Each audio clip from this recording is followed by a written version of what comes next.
Et lors de ce 16e sommet des BRICS qui se tient donc en ce moment à Kazan, le président sud-africain Cyril Ramaphosa a rencontré son homologue russe Vladimir Poutine et il a tenu les propos suivants. Écoutez.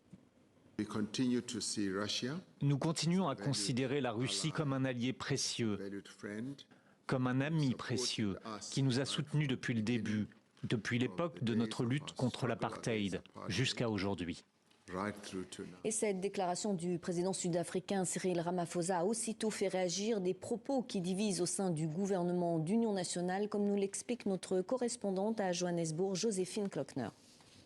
La Russie ou Vladimir Poutine ne sont pas des alliés de la nation, a réagi l'Alliance démocratique dans un communiqué rejetant, je cite, sans équivoque cette caractérisation. Le parti qui était il y a 4 mois encore le premier parti d'opposition est devenu après les élections le principal partenaire de l'ANC au gouvernement d'union nationale.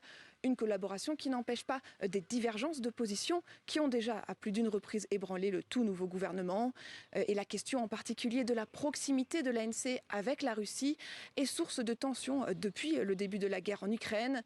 La nation arc-en-ciel s'est systématiquement abstenue lors des votes de l'Assemblée générale des Nations unies condamnant la Russie, ce que l'Alliance démocratique a tout aussi systématiquement dénoncé.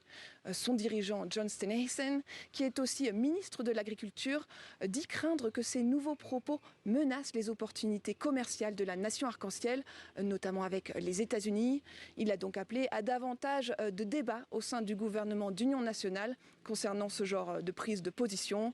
Mais pour le porte-parole de la présidence, l'Alliance démocratique, si elle est libre d'avoir ses propres positions, ne peut pas les imposer au président sous prétexte d'être membre du gouvernement.